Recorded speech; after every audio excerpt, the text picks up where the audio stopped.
பாடுபடுவேன், மரிப்பேன், ஆனாலும் 3ஆம் நாள் உயிர்த்தெழுவேன் என்று சொல்லி வாக்களித்திருக்கிற நமது ஆண்டவராகிய இயேசு கிறிஸ்துவுக்குள் மிக அன்பாய் நேசிக்கப்பட்ட விசுவாசிகளே, நண்பர்களே, சகோதர சகோதரிகளே, மீண்டுமாக கூட இந்த வழிதலின் வழியாக உங்களை சந்திப்பதிலே பெரும் மகிழ்ச்சி அடைகின்றேன்.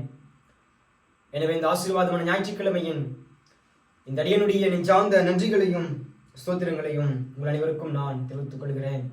நாம் இந்த சிறு வழிபாட்டினை நாம் ஆரம்பிப்போம். நம்ம தொழுகையின் ஆரம்பம் பிதா, குமாரன், பரிசுத்த ஆவியின் நாமத்தில் உள்ளது. ஆமென். கர்த்தர் உயிர்த்தெழுந்த பண்டிகைக்கு பிந்தி வருகிற 2வது ஞாயிற்றுக்கிழமையான இன்று நாளுக்கென்று தியானிப்பதற்கென்று வாசிக்கும்படியாக கொடுக்கப்பட்டுள்ள வேத பகுதி, அது பரிசுத்த லூக்கா எழுதின நற்செய்தி நூல் 24வது அதிகாரம் வசனங்கள் 36 துவங்கி வசனங்கள் 49 வரையிலான வசனங்கள் தியானிப்பதற்கென்று கொடுக்கப்பட்டுள்ளது. அதில் அடியேனாகிய நான் சற்று நேர சிந்தனைக்கென்று தெரிந்து கொள்ளப்பட்ட வேத வசனம் லூக்கா 24 வசனங்கள் 36 துவங்கி வசனங்கள் 43 வரையிலான வசனங்களை வாசித்து நாம் தியானத்திற்குள்ளாக கடந்து செல்வோம். அவர்கள் இவைகளை பற்றிய பேசிக்கொண்டு இருக்கையில் அவர் தாமே அவர்கள் நடுவிலே வந்து நின்று அவர்களை பார்த்து, உங்களுக்கு சமாதானம் என்றார். அவர்கள் திகைத்து பயந்து ஒரு ஆவியை காண்கிறதாக நினைத்தார்கள். அவரோ அவர்களை பார்த்து, நீங்கள் ஏன் கலங்குகிறீர்கள்? உங்கள் இருதயங்களில் சந்தேகம் பிறப்பது என்ன? நான் தான் என்று என் கைகளையும் என் கால்களையும் பாருங்கள். என்னை தொட்டு பாருங்கள். என் மாம்சமும் எலும்புகளும் இருக்கிறதாக நீங்கள் காண்கிறீர்கள். இவைகள் ஒரு ஆவிக்கு இராதே என்று சொன்னார் என்றார் என்பதுவே. அன்பானவர்களே, இந்துயிசத்திலே ஒரு வார்த்தையை சொல்லுவார்கள், துஷ்ட பரிவாதனம். துஷ்ட பரிவாதனம் என்றால் துஷ்டர்களெல்லாம் அழித்து இஷ்டமானவர்களோடு வாழ்வது, துஷ்டர்களை எல்லாம் அழித்து இஷ்டமானவர்களோடு இருப்பதுதான் துஷ்ட பரிவாதனம் என்று சொல்லி இந்துயிசத்திலே ஒரு வார்த்தையை சொல்வார்கள். அதுக்கு அடுத்ததாக இஸ்லாமத்திலே ஒரு வார்த்தையை சொல்வார்கள், கண்ணுக்கு கண் பல்லுக்கு பல் என்று சொல்லுவார்கள். அப்படி என்றால் கண்ணுக்கு கண் பல்லுக்கு பல் என்றால் யாராவது ஒரு மனிதன் தவறு செய்தால் அதற்கு மாறாக ஏதாவது ஒரு தண்டனையோ ஏதாவது ஒரு பழியோ அவன் மீது செலுத்தலாம், அவனுக்கு கொடுக்கலாம் என்று சொல்லி இந்துயிசத்திலே கண்ணுக்கு கண் பல்லுக்கு பல் என்று சொல்லி ஒரு வார்த்தையை சொல்லுவார்கள். அதுக்கு அடுத்ததாக கிறிஸ்டியனிசத்திலே ஒரு வார்த்தையை சொல்லுவார்கள்,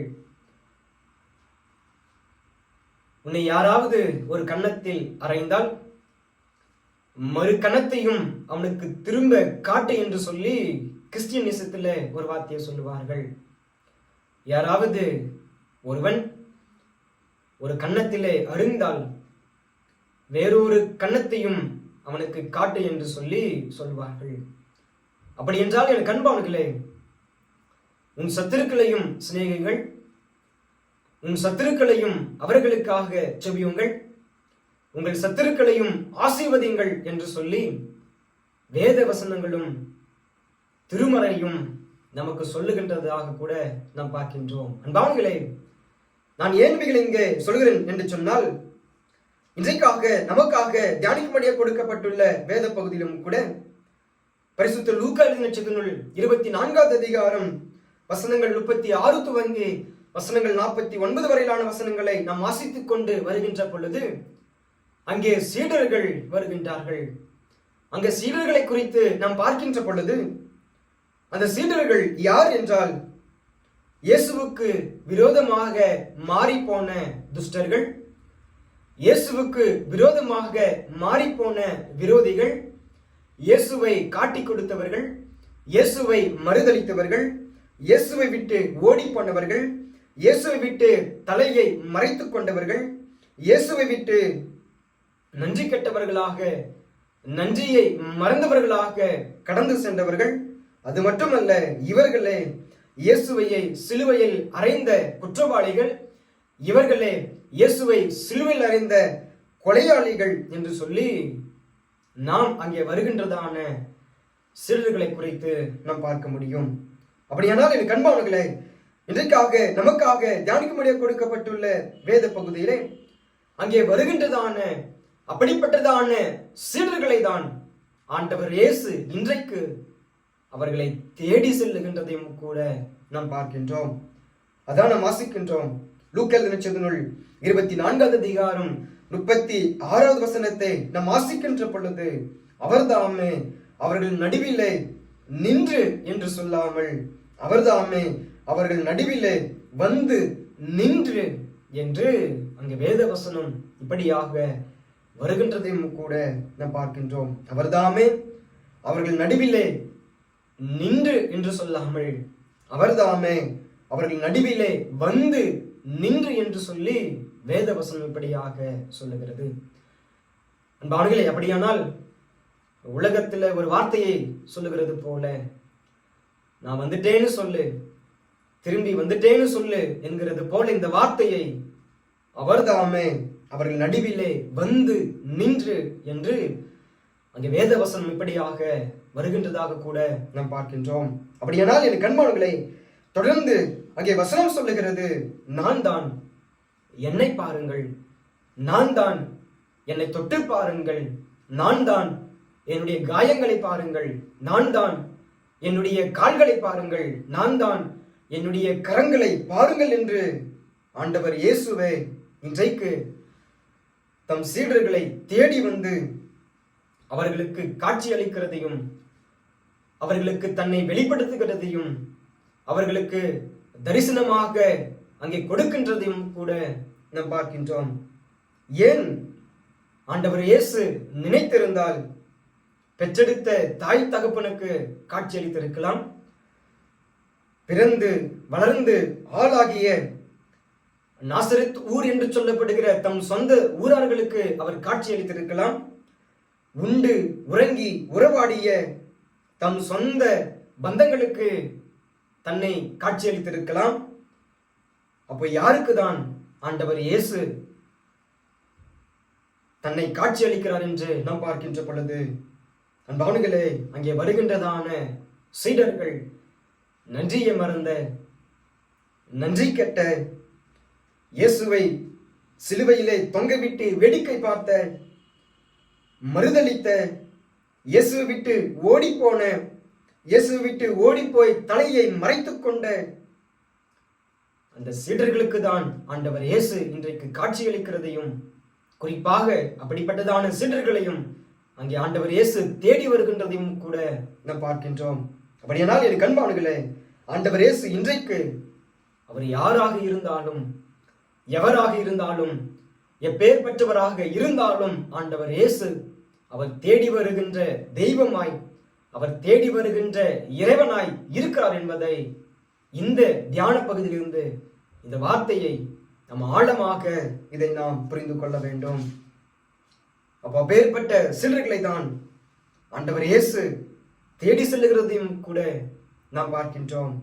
அன்பானவர்களே, தேடி போய் அவர்களுக்கு சொல்லுகிறார், என்ன சொல்லுகிறார்? என்னை பாருங்கள், என்னை தொட்டு பாருங்கள், என்னுடைய காயங்களை பாருங்கள், என்னுடைய கால்களை பாருங்கள், என்னுடைய கரங்களை பாருங்கள் என்று சொல்லி தன்னை ஒரு காட்சி பொருளாக மட்டுமல்ல, அப்படிப்பட்டதான சீடர்களையும் ஆண்டவர் இயேசு தேடி செல்லுகிறதையும் கூட நாம் பார்க்கின்றோம். அப்படியானால் என் கண்மானில் அதை நாம் வாசிக்கின்றோம். இன்றைக்காக நமக்காக தியானிக்கும்படியாக கொடுக்கப்பட்டுள்ள வேத பகுதி லூக்கா 24:36 வசனத்திலே நாம் அங்கே அதை வாசிக்கின்றோம். அப்படியானால் என் கண்மான்களே, அப்படியானால் அப்படிப்பட்டதான சீடர்களுக்கு தன்னை தேடி வந்த ஆண்டவர் இயேசு அந்த சீடர்கள் எல்லோரும் ஒன்றாக சேர்ந்து ஆண்டவர் இயேசுவுக்கு அவர்கள் என்ன செய்து இருக்க வேண்டும் என்று சற்று நாம் பார்க்கின்ற பொழுது, தேடி வந்த ஆண்டவர் இயேசுவுக்கு மேளம் தாளம் கொட்டி, மேளம் தாளம் அமைத்து, ஒரு பெரிய மேடையை போட்டு, பல வண்ண விளக்குகளால அலங்கரித்து பலவிதமான தோரணங்களை கட்டி இயேசுவை அவர்கள் வரவேற்று இருக்க வேண்டும். இயேசுவை அவருக்கு பல வாழ்த்துக்களை சொல்லி இருக்க வேண்டும். இவர்கள் அநேகரை கூட்டி சேர்த்து இருக்க வேண்டும். இவர்களே போய் அநேகருக்கு இந்த செய்தியை சொல்லி இருக்க வேண்டும். ஆனால் அங்கே இருந்த நன்றி கெட்ட நன்றியை மறந்த சீடர்கள் எல்லோரும் அப்படியெல்லாம் செய்யாமல் அவர்கள் என்ன செய்தார்கள் என்று நாம் பார்க்கின்ற பொழுது, அதான் நமக்காக தியானிக்கும்படியாக கொடுக்கப்பட்டுள்ள அந்த வேத பகுதியிலே தொடர்ந்து அந்த வசனங்கள் நமக்கு சொல்லிக் கொண்டு வருகிறது. லூக்கா 24:36-37 தொடர்ந்து அந்த வசனங்களை வாசித்துக் கொண்டு வருகின்ற பொழுது, ஏதோ ஒரு ஆவியை காண்கிறதாக கண்டார்கள் என்று சொல்லி அங்கே வேத வசனம் சொல்லுகிறது. ஒரு ஆவியை காண்கிறதாக கண்டார்கள் என்றால் ஆண்டவர் இயேசுவை ஏதோ ஒரு புதிய உருவமாக, ஏதோ ஒரு ஆண்டவர் இயேசுவை ஒரு காற்றாக, ஒரு புதிய ஒரு ஆவியாக, ஒரு பிசாசாக ஆண்டவர் இயேசுவை அவர்கள் பார்க்கின்றதையும் கூட நாம் பார்க்கின்றோம். அதுதான் நாம் கூட சில நேரங்களிலே இந்த வார்த்தைகளை சொல்லுகிறோமே, விட்டா என்னை பேயின்னு சொல்லுவேன், விட்டா என்னை பிசாசுன்னு சொல்லுவேன், விட்டா என்னை பத்திரகாளின்னு சொல்லுவேன், விட்டா என்னை தொடர்ந்து எதனா ஒன்று சொல்லிங்க இருப்ப அப்படின்னு சொல்லிட்டு இந்த வார்த்தையை கூட சில நேரங்களில நாம் இந்த வார்த்தையை சொல்லுகிறது உண்டு. அன்பானவர்களே, அதே போலதான் இங்கே வருகின்றதான சீடர்களும் கூட தேடி வருகின்ற ஆண்டவர் இயேசுவை அவர்கள் சொல்லுகின்ற ஒரு வார்த்தை, ஏதோ ஒரு ஆவியை காண்கிறதாக கண்டார்கள், ஏதோ ஒரு காற்று வந்துருக்குது, ஏதோ ஒரு புதிய உருவம் வந்துருக்குது, ஏதோ ஒன்று வந்துருக்குது என்று சொல்லி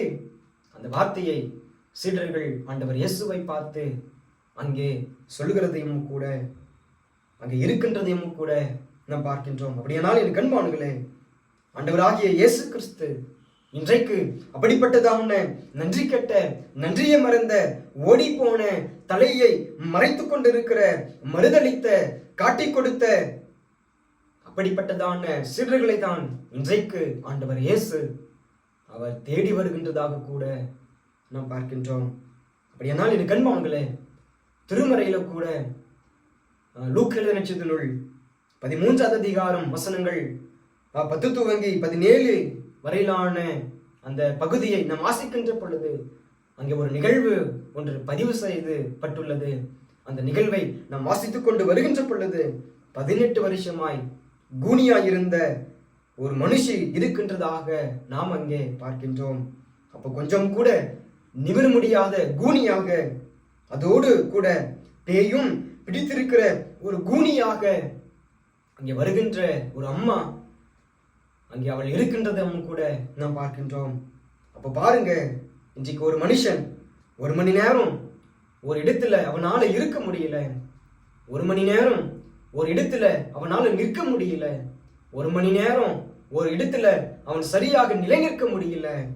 அப்போ பாருங்க, அந்த அம்மா கூட கொஞ்சம் கூட நிமிர முடியாத கூனி என்று வேதவசனம் அங்கே பதிவு செய்ய வைத்திருக்கிறது. அன்பானவர்களே, அப்படியானால் எவ்வளவு வேதனையோடு, எவ்வளவு நிந்தனையோடு, எவ்வளவு அவஸ்தையோடு, எவ்வளவு தவிப்போடு அந்த அம்மா அங்கே தன்னுடைய வாழ்க்கையிலே அவர்கள் இருந்திருக்க வேண்டும் என்பதை சற்று நாம் சிந்தித்து பார்க்க வேண்டும். ஆனாலும் பாருங்க, அந்த கூனியான தாயானவள், அந்த கூனியான அந்த அம்மா எங்கே இருக்கின்றது என்றால், கடவுளுடைய ஆலயத்திலே அந்த அம்மா அந்த கூனியோடு, உடல் வளைந்த, உடல் நெளிந்த அந்த உடலோடு கடவுளுடைய ஆலயத்திலே வந்து கடவுளை ஆராதித்துக் கொண்டும் துதித்துக் கொண்டும், கடவுளுக்கு நேராக அவருடைய சமூகத்தில் வந்து கடவுளை நன்றி செலுத்திக் கொண்டும் அங்கே இருக்கின்றதாக கூட நாம் பார்க்கின்றோம். அப்போ ஒரு நாள் ஆண்டவர் இயேசு அந்த ஆலயத்திற்கு அவர் போய் பிரசங்கித்துக் கொண்டிருக்கின்ற பொழுது, வசனத்தை சொல்லிக் கொண்டிருக்கின்ற பொழுது, ஆண்டவர் இயேசுவை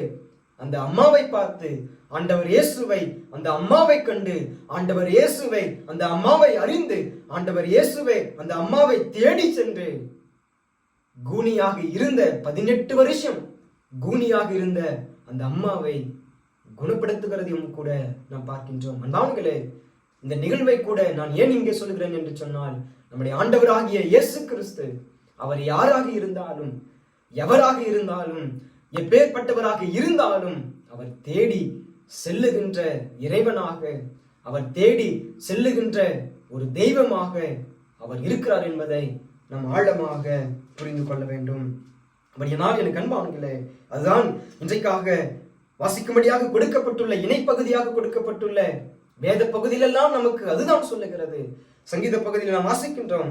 சங்கீதம் 4வது அதிகாரம் 1வது வசனத்தை நாம் வாசிக்கின்ற பொழுது அங்கே சங்கீதக்காரனாகிய தாவீது சொல்லுகிறான், நான் நெருக்கத்திலே இருக்கின்ற பொழுது, நான் இக்கட்டுகளிலே இருக்கின்ற பொழுது என் மீது இறங்குகிறவர், எனக்காக இறங்கி வருகிறவர், என்னை தேடி வருகிறவர் யார் என்றார், கடவுள் ஒருவரை என்று சொல்லி அங்கே சங்கீதக்காரன் தாவீது கூட அங்கே அந்த வார்த்தையை அவன் சொல்லுகிறதையும் கூட நாம் பார்க்கின்றோம். அதுதான் இன்றைக்காக வாசிக்கும்படியாக கொடுக்கப்பட்டுள்ள நிருப பகுதியிலும் கூட யோவான் சொல்லுகிறார்.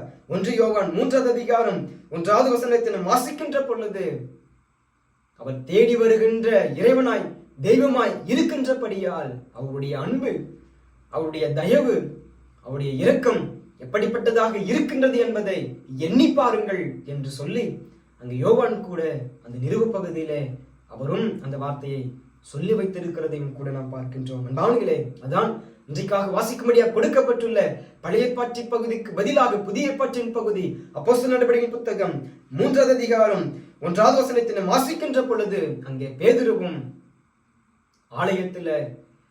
ஆலயத்தினுடைய வாசல் அருகே பிச்சை எடுத்துக் கொண்டிருந்த ஒரு மனிதனை பார்த்து அவன் பேதுருவை நோக்கி சத்தமிட்ட பொழுது, பேதுரு அந்த மனுஷனை தேடி அவருடைய வாழ்க்கையில அவனை குணப்படுத்துகிறதையும், அவருடைய வாழ்க்கையில ஒரு விடுதலையை தருகிறதையும், ஒரு உயர்வை தருகிறதையும் அங்கே நாம் பார்க்கின்றோம். அப்போ அன்பானுங்களே, ஒரு வீட்டில் கூட நாம் பார்க்கின்றோம், ஒரு அப்பாவோ ஒரு அம்மாவோ ஒரு பிள்ளை தவறு செய்து விட்டால் அந்த அப்பாவோ அம்மாவோ என்ன பண்றாங்க, பிள்ளையை தண்டிக்கிறாங்க, பிள்ளையை திட்டுறாங்க. அப்போ பாருங்க, உடனே அந்த பிள்ளை என்ன பண்ணுது, கோச்சிங்கு போயிட்டு முறுக்கின்னு போயிட்டு வீட்டுக்கே வராம எங்கேயோ போயிடுது. அப்போ அப்பா பார்க்குறாரு, 1 மணி நேரம் ஆகுது, இன்னும் என்னுடைய பிள்ளை வரல. 2 மணி நேரம் ஆகுது, இன்னும் என்னுடைய பிள்ளை திரும்பி வரல. 3 மணி நேரம் ஆகுது, இன்னும் என்னுடைய பிள்ளை திரும்பி வரல. அப்போ அப்பா என்ன பண்றாரு, முறுக்கின்னு போன கோச்சின்னு போன அந்த பிள்ளைய இவரே தேடி போய் கண்டுபிடிச்சு கூட்டின்னு வந்து வீட்டில் சாப்பிட வைக்கிறாரு. அப்ப ஏன் இதை சொல்றேன்னா, ஒரு சாதாரண தகப்பனுக்கு தன் பிள்ளை மீது இவ்வளவாய் இருக்கின்ற பொழுது நம்முடைய ஆண்டவராகிய இயேசு கிறிஸ்துவும் கூட அவருக்கும் எவ்வளவாக இருக்கும் என்பதை சற்று நாம் ஆழ்ந்து சிந்தித்து இதை புரிந்து கொள்ள வேண்டும். அப்படியானால் எனக்கு அன்பானவர்களே, அப்போ அன்றைக்கு கூட சீடர்கள் ஓடி போனார்கள். அப்போ அன்றைக்கு கூட சீடர்கள் மரித்தரித்தார்கள். அப்போ அன்றைக்கு கூட சீடர்கள் இயேசுவை சிலுவையிலே அறைந்து விட்டு வேடிக்கை பார்த்து கொண்டார்கள், ஒதுங்கி நின்றார்கள், ஓரம் நின்றார்கள், ஓடி போனார்கள். அப்படிப்பட்டதான சீடர்களை தான் இன்றைக்கு நம்முடைய ஆண்டவராகிய இயேசு கிறிஸ்து அவர்களை தேடி செல்லுகிறதையும் கூட நாம் பார்க்கின்றோம். அன்பானவர்களே, தொடர்ந்து அந்த வேத பகுதியை நாம் வாசித்துக் கொண்டு வருகின்ற பொழுது இயேசு வந்து நின்று அவர்கள் கண்டதை சீடர்கள் எல்லோரும் ஆச்சரியப்பட்டார்கள். சீடர்கள் எல்லோரும் பிரமித்தார்கள். சீடர்கள் எல்லோரும் அபூர்வமாய் அவர்களை பார்த்தார்கள்.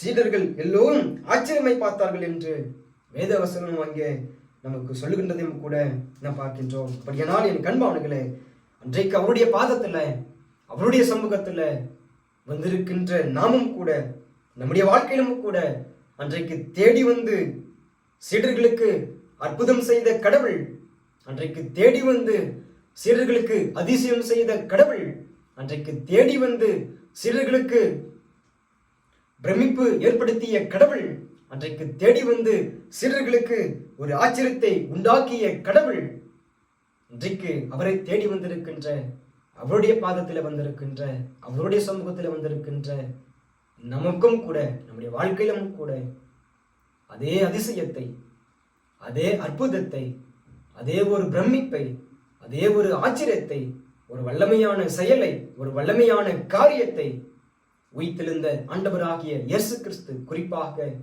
தேடி வருகின்ற ஆண்டவராகிய இயேசு கிறிஸ்து நம்முடைய வாழ்க்கையிலும் கூட அதை செய்வார், ஏற்படுத்துவார், உண்டாக்குவார் என்கின்ற நம்பிக்கையோடு, விசுவாசத்தோடு தொடர்ந்து நாம் அவருக்காக சாட்சியாக பரிசுத்தமாக வாழ வளர தூய ஆவியானவர் தாமே இந்த திருவார்த்தைகளை கொண்டு உங்களையும் என்னையும் ஆசீர்வாதத்துடன் நடத்தி காப்பாராக. ஆமென். நம் யாவரும் கண்களை மூடி தலைகளை தாழ்த்தி நாம் கர்த்தரை நோக்கி வேண்டுதல் செய்வோம். அன்பின் ஆண்டவரே, இரக்கமுள்ள சுவாமி, நானே உயிர்த்தெழுதலும் ஜீவனுமாய் இருக்கிறேன் என்று வாக்களித்திருக்கிற நல்ல தகப்பனே, பாடுபடுவேன், மரிப்பேன், ஆனாலும் 3ஆம் நாள் உயிர்த்தெழுவேன் என்று சொல்லு தாம் சொன்னபடியே, தாம் வாக்களித்தபடியே உயிர்த்தெழுந்த பிதாகுமாரன் பரிசுத்த ஆவியாகிய திருத்துவ கடவுளே, நன்றோடுமை துதிக்கிறோம், சோத்தரிக்கிறோம், ஆராதிக்கிறோம், நன்றிகளை படைக்கின்றோம். கர்த்தாவே, மிஞ்சமாக கூட ஆண்டவரே சுவாமி, உம்முடைய பாதத்திலே வரவும், உம்முடைய சமூகத்திலே வரவும், உம்மை ஆராதிக்கவும், உம்மை போற்றவும், உம்மை துதிக்கவும் நீ தந்திருக்கிற மேலான கிருபைகளுக்காக நன்றி ஆண்டவரே. ஆண்டவரே சுவாமி, சிலருடைய வாழ்க்கையிலே நாங்கள் பார்க்கின்ற பொழுது உம்மை அவர்கள் மறுதளித்தார்கள், உம்மை விட்டு அவர்கள் ஓடி போனார்கள், ஒளிந்து கொண்டார்கள், ஓரம் நின்றார்கள், உம்மை ஒதுக்கி விட்டார்கள், உம்மை தூக்கி போட்டார்கள். ஆனாலும் அப்படிப்பட்டதான நன்றி கேட்ட, நன்றியை மறந்த ஆண்டவரே சுவாமி, அப்படிப்பட்டதான சீடர்களை நீர் தேடி அவருடைய வாழ்க்கையிலே மீண்டுமாக ஒரு அற்புதமான காரியத்தை, அதிசயமான காரியத்தை, ஒரு பிரமிக்கத்தக்கதான காரியத்தை, ஒரு ஆச்சரியமான காரியத்தை ஆண்டவரே அவர்கள் இருக்கின்ற இடத்திலே அவர்களை தேடி வந்து நீர் செய்த அந்த காரியத்திற்காக நன்றோடுமை துதிக்கிறோம், சோத்தரிக்கிறோம். கர்த்தாவே, எல்லோரும் நீ தேடி வந்ததை அந்த சீடர்கள் ஆச்சரியப்பட்டார்கள், அபூர்வமாய் பார்த்தார்கள், அதிசயமாய் பார்த்தார்கள், அதிசயமாய் பார்த்தார்கள், ஆச்சரியமாக பார்த்தார்கள். அப்படிப்பட்டதான ஆச்சரியத்தை, அப்படிப்பட்டதான அதிசயத்தை, அப்படிப்பட்டதான பிரமிப்பை, அப்படிப்பட்டதான ஆண்டவர் சுவாமி வல்லமையை, மகிமையை உங்களுடைய வாழ்க்கையிலும் கூட இறைவனாக நீர், உயிர்த்தெழுந்த ஆண்டவராகிய இயேசு கிறிஸ்துவாகிய நீர் எங்களுடைய வாழ்க்கையிலும் நீர் செய்ய வேண்டும் என்று நாங்கள் வேண்டி நிற்கின்றோம். கர்த்தாவே, தொடர்ந்து ஆண்டவரே சுவாமி, என்னுடைய வாழ்வையும், என்னுடைய குடும்பத்தையும், என்னுடைய பிள்ளைகளையும், என்னுடைய திட்டங்களையும், என்னுடைய தீர்மானங்களையும், என்னுடைய எதிர்காலத்தையும் எல்லாவற்றும் உடைய கரத்தில் நாங்கள் ஒப்படைக்கின்றோம். கர்த்தாவே, எங்களை நீரை தொடர்ந்து பொறுப்பெடுத்துக் கொள்ளும், வழி நடத்தும். எங்களை தாழ்த்தி நாங்கள் அர்ப்பணிக்கின்றோம். மீட்பர் இயேசுவின் வழியாக ஜெபிக்கிறோம். எங்கள் ஜெபம் கேளும் ஜீவனுள்ள பிதாவே. ஆமென். பிதாவாகிய கடவுளின் அன்பும் நமது ஆண்டவராகிய இயேசு கிறிஸ்துவினுடைய கிருபையும் இரக்கமும் பரிசுத்த ஆவியினுடைய ஐக்கியமும் உறவும் வழிநடத்தலும் நாம் கேட்ட திருவசனத்தோடும், நாம் ஜெபித்த ஜெபங்களோடும், நம்முடைய வாழ்வுகளோடும், இனி வரக்கூடிய ஒவ்வொரு நாட்களோடும் தேவன் தாமே தங்கி தரித்து ஆசீர்வதித்து நித்தமும் ஒரு குறைவும் இல்லாதபடி நம்மை வழிநடத்தி காப்பாராக. ஆமென். என் ஆத்மாவை கர்த்தரை சோஸ்தரி, என் முழுவதுமே பரிசுத்த நாமத்தை சோஸ்தரி. என் ஆத்மாவை கர்த்தரை சோஸ்தரி. கர்த்தர் செய்த சகல உபகாரங்களையும் மறவாதே. ஆமென்.